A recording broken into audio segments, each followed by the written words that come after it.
The grandchildren are here to remind us what it's all about. Indeed, that unless you become like a child, you cannot enter the kingdom of God. And so this is Garrett. Garrett, where's Oma? Where's Oma? He was just telling me where Oma was. I said, on the roof.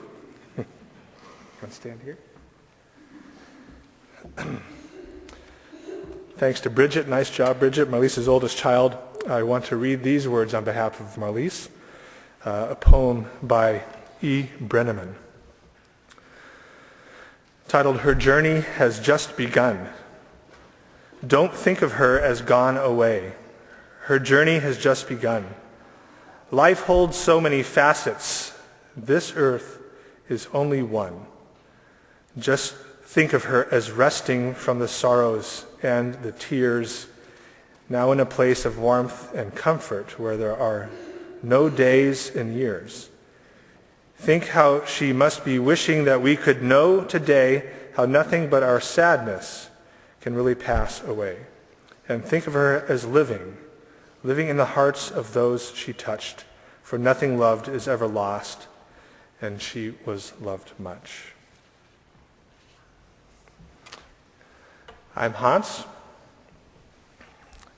It's good to see so many of you here again. We're thankful for all that you've meant to Mom and to us in the past, and especially now. Mom had a lot of stuff. More accurately, Mom had a lot of collections of stuff. Mom's collections were not worth very much in terms of money. That is, she didn't collect valuable coins or real estate holdings or classic cars. In fact, Mom seemed to collect things that had lost their worth or usefulness, such as used books, cast-aside clothes, day-old bread, or even the shiny foil wrappers of her favorite candy bar.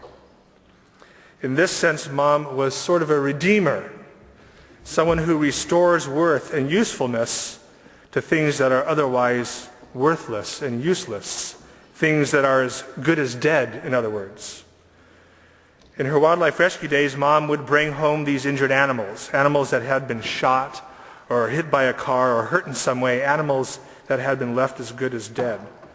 The house was filled with cages, filled with birds and squirrels and other animals that Mom was nursing back to health. We remember with fondness the little celebrations when Mom would release one of her redeemed birds, watching them fly away to live again. Dad bore with Mom's growing collection of redeemable items, sometimes supportively and patiently, and sometimes not. Although it should be mentioned that Dad also has his own collection of redeemable items, old calculators, ancient electronic parts, nuts and bolts. So we'll talk about those things at your memorial, Dad. In the last years, Mom's collection of redeemables became difficult for her to maintain. Too many used books to read, too many cast-aside clothes to wear, too much day-old bread to eat. Even those candy wrappers with the shiny foil were beginning to burst from their box. Over the past several weeks, under the able leadership of my sister Marlise, we have gone through many of Mom's collections. Thinking about what we've gone through these several weeks, two things strike me. First, Mom's collection of books. Mom's collection of books, like most book collections, I suppose, focused on certain subjects. There were many books about World War II and the Holocaust, as one would expect, as well as books about birds and the Bible, feathers and faith. Included here was much literature about angels and about the reality of heaven. Mom has always had a strong sense that there is more to life than what we can know or see. Still, I think Mom liked to choose books that helped her know the unknowable and see the unseeable a little bit better. Another thing that struck me about Mom's collection of books was the amount of literature on writing and on writing memoirs in particular.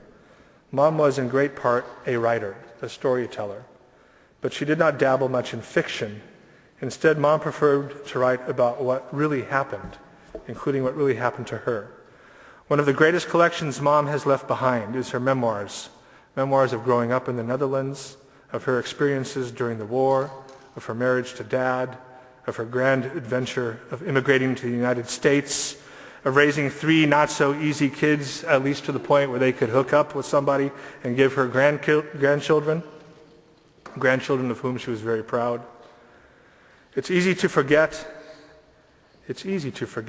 our memories, and often it's only when our loved ones die that we are encouraged to remember all the memories.